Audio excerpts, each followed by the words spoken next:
Every year, millions of Americans hit the open road. We cruise along vast networks of highways, connecting our cities, our states, our lives. We take them for granted, a symbol of freedom, of journey, of the American dream. But what if I told you that the very design, the very existence of these roads was born not from peacetime progress, but from a desperate plea for national survival? That beneath the asphalt of your daily commute lies a secret history, a forgotten wartime urgency that literally paved the way for victory. In the quiet moments of post-war prosperity, a vast network of roads emerged, stitching together the American landscape. But its true genesis dates back to a time of profound uncertainty, just before the United States officially entered World War II. The year was 1941. America was rapidly arming itself, transforming into the arsenal of democracy. Yet a critical vulnerability threatened this monumental effort: our roads. They simply weren't built for war. Before the Interstates, before even many of our major four-lane highways, America's infrastructure was a patchwork of state routes, local roads, and often unpaved paths. Roads were designed for cars, for light trucks, for local commerce. They were not designed for the weight of an M4 Sherman tank, the sheer volume of troop convoys, or the non-stop flow of munitions. Recognizing this dire situation, and largely at the urging of military strategists, Congress passed the Defense Highway Act of 1941. This wasn't about beautification or even strictly about economic growth. It was a wartime imperative. The act designated a specific strategic network of highways that would be built or upgraded to military specifications. These roads needed wider lanes, stronger bridges, thicker asphalt, and gentler curves to accommodate heavy, slow-moving military vehicles and vast convoys. This was the birth of what we can call the war highways. They were silently, methodically, being laid down, preparing the nation for a conflict that was, for many, still over the horizon. Every mile of asphalt, every reinforced bridge, was a calculated investment in the coming fight. The seeds of our modern interstate system were sown in the desperate soil of pre-war mobilization. Once America formally entered the war after Pearl Harbor, the stakes escalated dramatically. Factories across the Midwest and industrial heartland roared to life, churning out an unprecedented volume of tanks, aircraft, trucks, and artillery. But getting this arsenal of democracy to the fight was a logistical nightmare. Imagine a newly minted M4 Sherman tank, fresh off the assembly line in Detroit, needed urgently in a port in New York to be shipped to North Africa. How did it get there? Before the war highways were fully realized, it was a colossal struggle. Trains, while vital, couldn't handle the sheer, immediate volume. Our rail lines were already stretched thin with other critical wartime cargo. This led to an extraordinary phenomenon: the tank transports. Thousands of newly built military vehicles, tanks, jeeps, trucks, were literally driven bumper to bumper across the country on existing roads, often for hundreds or thousands of miles, to reach their embarkation points. This was inefficient, hard on the vehicles, and a stark illustration of the infrastructure deficit. A single breakdown could snarl a massive convoy. The nation quickly understood that the speed of our mobilization was directly tied to the speed of our roads. Strategic corridors linking manufacturing centers to military bases and bases to ports became paramount. These were not just roads, they were lifelines. They allowed for the rapid deployment of troops, the quick delivery of critical components to aircraft factories, and the continuous flow of supplies to a global war. The ability to move materials, and men swiftly and safely across the vast American landscape was, in itself, a weapon. These war highways weren't always glamorous superhighways. Often, they were existing routes that underwent significant covert upgrades. Look closely at some of the older, wider state routes that crisscross our country. The ones with unusually broad shoulders, minimal steep grades, and subtly reinforced bridges. These were telltale signs of their wartime purpose. The wider shoulders, for instance, weren't just for breakdowns. They were designed to allow an entire military convoy to pull over without blocking traffic, or to permit large, oversized loads like aircraft wings or tank turrets to pass safely. The minimal grades and gentle curves were engineered to accommodate the heavy, slower speeds of military trucks and tanks, reducing strain on engines and slowing wear and tear. But more than just their physical characteristics, their very roots tell a story. They strategically connected critical, but often forgotten, wartime facilities.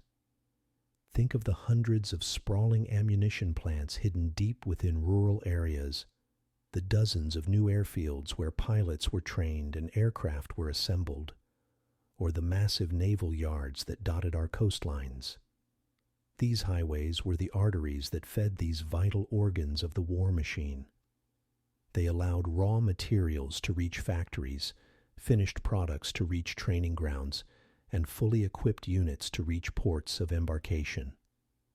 The roads themselves became a kind of paper trail of the war effort, physically charting the journey of American might, from its heartland to the global battlefields.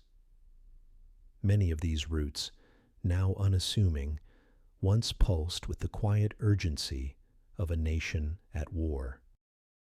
So, when President Dwight D. Eisenhower signed the Federal Aid Highway Act of 1956, officially creating the interstate highway system, he wasn't starting from scratch.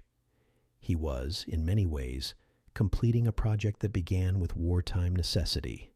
Eisenhower, a veteran of both world wars, understood the strategic importance of a robust road network from personal experience. He had seen the German Autobahn's efficiency and the American roads' inefficiencies during the war. The war highways of 1941 provided not only the physical backbone for many future interstates, but also the political precedent and the engineering blueprint. The massive infrastructure build-out of the 1950s and beyond, which became a symbol of post-war American prosperity and mobility, had its roots in the urgent demands of global conflict. Every time you merge onto a wide-lane highway, cross a sturdy bridge, or notice a particularly straight and graded section of road, you are, in a subtle way, traversing a legacy of World War II. These roads helped win the logistical war at home, enabling America to project its power globally. They moved the materials, the men, and the might that ultimately turned the tide. The roads we travel today are more than just concrete and asphalt. They are monuments to a forgotten chapter of our history, a testament to an era when the very fabric of our nation was reshaped to meet an unprecedented challenge. They are the echoing front, silent witnesses to a past that still guides our journeys. But the war highways weren't just about offense. They were fundamentally about defense, born out of a fear of invasion that is difficult to comprehend today. For those living along the coasts, these new roads had a secret, darker purpose. Following the attack on Pearl Harbor, and with German U-boats sinking ships just off the eastern seaboard, the U.S. government instituted strict coastal blackout orders. Driving became a serious matter of national security. Imagine taking a night drive where all external lighting was prohibited, where even your headlights were minimized with tiny slits of tape. The defense highways, especially those near ports and military installations, were designated as essential evacuation and mobilization routes. They had to be robust enough to handle the sheer volume of a civilian exodus out of a city, while simultaneously allowing military forces to rapidly move into it. This dual mandate created immense logistical tension. For example, in coastal areas, these routes were planned with strategically placed pull-off and staging areas, not just for broken-down trucks, but to hold convoys of defense personnel and supplies ready to rush to a beach or a factory under threat. This quiet anxiety of the war years meant that every journey on these routes was a subtle act of civil defense. The wide lanes and gentle curves, which made it easy to move a tank, were also the geometry that allowed thousands of panicked civilian cars to flee an imagined threat under the terrifying blanket of night. The roads were literally built to survive the worst-case scenario, providing a critical lifeline for both soldiers and citizens. Yet, achieving this unified network of war highways required a political battle that was nearly as intense as any on the front lines. The very idea of the federal government dictating where and how roads should be built was anathema to a century of established states' rights. Before 1941, road building was a patchwork system. Every state, and often every county, had its own standards, its own priorities, and its own resistance to external control. This is why a smooth, paved road in one state might abruptly turn into a bumpy, narrow lane once you crossed the border into the next. This fractured system was utterly inadequate for a global war effort that demanded continental efficiency. The necessity of war gave Washington the authority it needed. The 1941 Act forced states to cede control and adopt the rigid, high-capacity federal standards for the strategic network. This was a bitter pill for many local politicians who saw it as an infringement on their sovereignty. They fought against the minimum widths, the specific load ratings, and the predetermined routes that bypassed local interests in favor of national strategy. But war overrides politics. The need to move steel from Pittsburgh to shipyards in California, or troops from Kansas to ports in Virginia, became the non-negotiable argument. This wartime centralization, this forcing of a standardized infrastructure blueprint onto the states, was the most significant and often overlooked legislative legacy of the war highways. It proved definitively that a coordinated federal system was both possible and essential for national defense. And once that precedent was set, the return to the old fragmented system was politically impossible. The legacy of these war highways isn't just concrete, it's the journey itself and the stories they bore witness to.